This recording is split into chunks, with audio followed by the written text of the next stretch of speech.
Today I'm going to build a microcontroller in Minecraft, but since it's probably going to be huge, I'm going to call it a macrocontroller. What I want to happen is when I hit this button, some sequence of these lamps here being toggled on and off will happen, and there will be some way to encode that. So for example, I hit this, and then this lamp will turn on, then that lamp will turn on, then these will both turn on and off at the same time, and then it'll be done. And then I'll also have some kind of reset button to turn all them back off. This is what I've come up with for the first output. When I hit this button, nothing will happen yet. Each one of these levers here toggles that light right there at a certain point in time. Each repeater here is set to 4 ticks to make it slower. And then I can do this, so that will toggle it right when the button is pressed. And then a little bit later it'll be toggled off, and then maybe on and off fast at the end.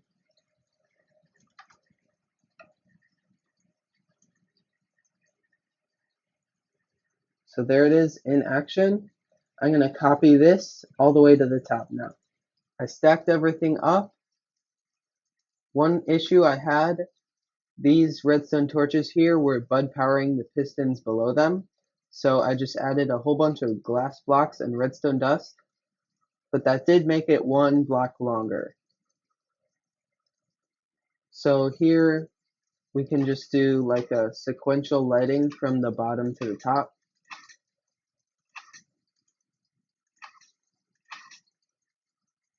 And that should work.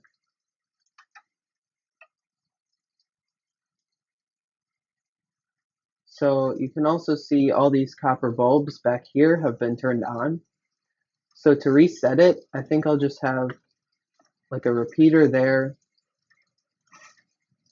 and then a block there with redstone dust, and then some kind of mechanism to push a block into it, and then I'll stack that up also, and then that'll turn it off.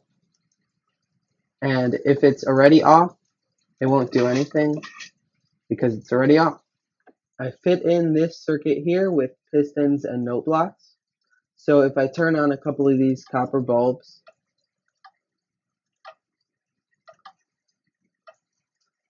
now if I hit this button up here, they should all turn off. So now they're all off. When I want to put it to the test, I'm going to have 2 triple extenders and a double extender. And I think that will take up all 8 bits.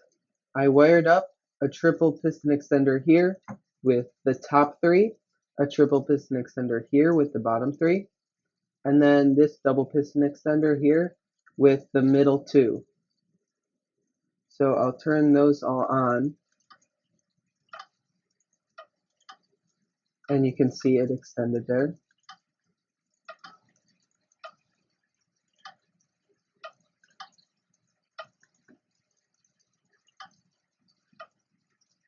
So now they're all extended. One issue though, when I was doing this, if I turn this lever off, you'll see that the piston doesn't retract because this block here is powered, and so it's being bud powered. But if that lever is off and I hit the button, it wouldn't matter anyway because the piston would retract its block before the redstone torch would be able to power the piston over there. So I think it should be fine, but let's try it out.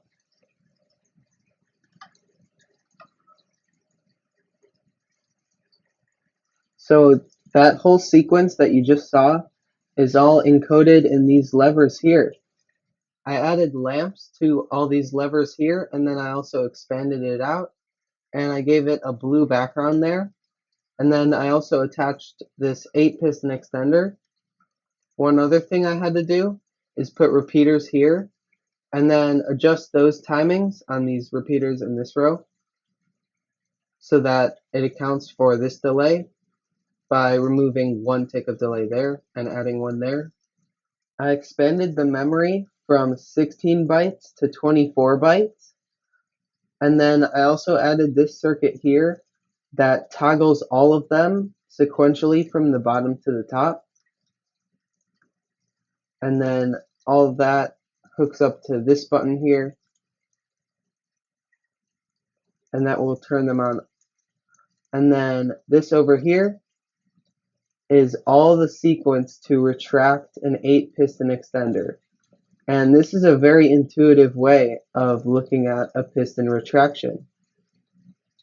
So the pistons all fire sequentially from the top to the bottom first, and then you got these like diamonds here, and then 2 at the top of each diamond. I think that's just to bring the block down each time, and then 3 afterwards to even out. So this is 1, and then 1, 2, 3, 4, 5, 6 to make sure all of them are off at the very end. So here it is.